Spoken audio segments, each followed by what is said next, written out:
Hi everyone, and welcome back to Speak Like a Leader. Have you ever had a day where everything seemed to go wrong? Maybe you ordered a fancy coffee and instead of rich, creamy latte, you got a cup of hot water with a sad, soggy tea bag in it.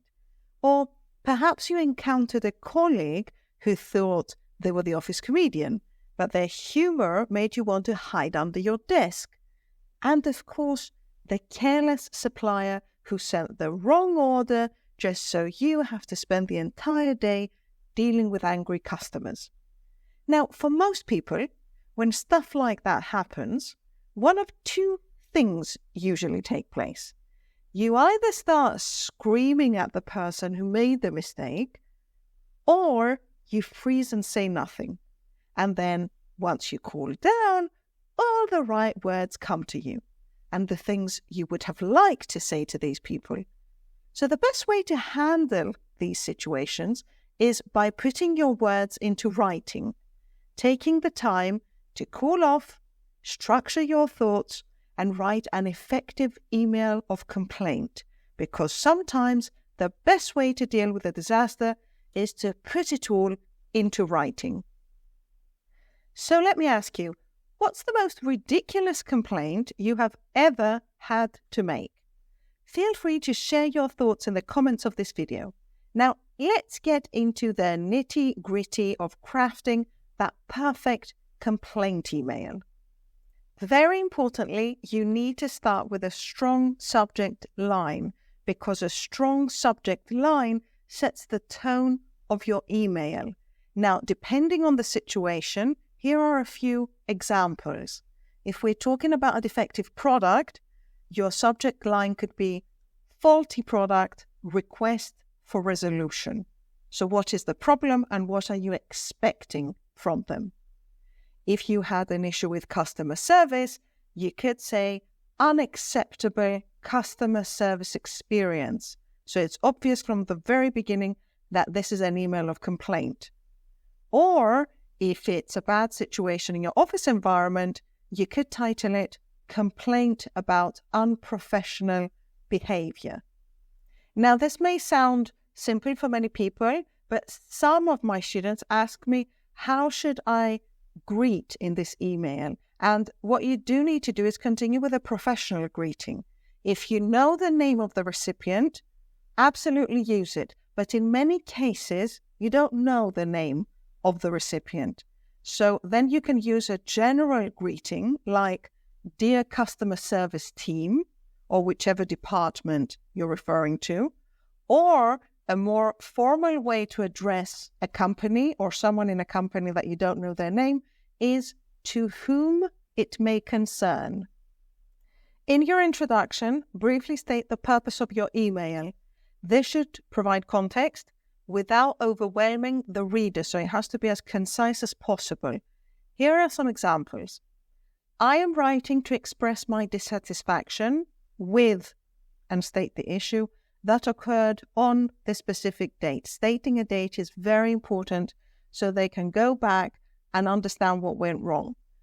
Or I'm reaching out to address a recent issue regarding, and you state the issue on this date, which has left me quite disappointed and concerned. So now they know exactly how you're feeling about it and how serious it is for you.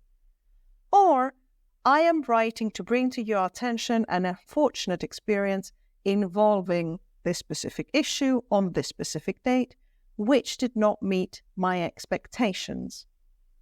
Now, in the body of your email, you need to include 3 very important pillars. Number 1 is where you describe the issue, the problem. Number 2, you state the impact, so how this has affected you or your company or your department. And 3, you need to request a resolution. Okay, let's go through them by giving you some examples. Okay, this first example is related to a problem, a complaint with a supplier. You would start the body of your email by describing the issue. I am reaching out regarding the latest shipment received on this date. Unfortunately, several items did not meet the expected quality standard, with issues such as, and you specify the issues, for example, damaged packaging or incorrect items. The second thing you need to do is state the impact, so how this has affected your company. So these inconsistencies, these quality inconsistencies, have impacted our operations and damaged our brand reputation. There have been multiple customer complaints, and we have spent significant resources trying to resolve satisfaction issues. And lastly, don't forget to request a resolution, so what you expect from them as an outcome from this complaint. For instance, we would therefore appreciate a 20% discount in our next order to compensate for lost sales and damaged reputation, as well as reassurance that these quality issues will be addressed with your staff to prevent future occurrences. Let's look at one more example, and this is an internal issue. So on this date, I attended a meeting with, and you state your colleague's name, who made several inappropriate jokes that made the environment uncomfortable. I believe that such behaviors should be discouraged in a professional setting and addressed accordingly to ensure a healthy workplace. Now, what was the result of this? This behavior created a hostile work environment and affected team morale, making it difficult for me to focus on my responsibilities. So in one sentence, I'm explaining exactly how this affected me, what the impact was. And here's what I'm looking to achieve, the resolution. I kindly request a meeting to discuss this matter further and explore ways to improve our workplace culture. I would also urge the Human Resources Department to participate in this meeting to establish a clear understanding of the matter.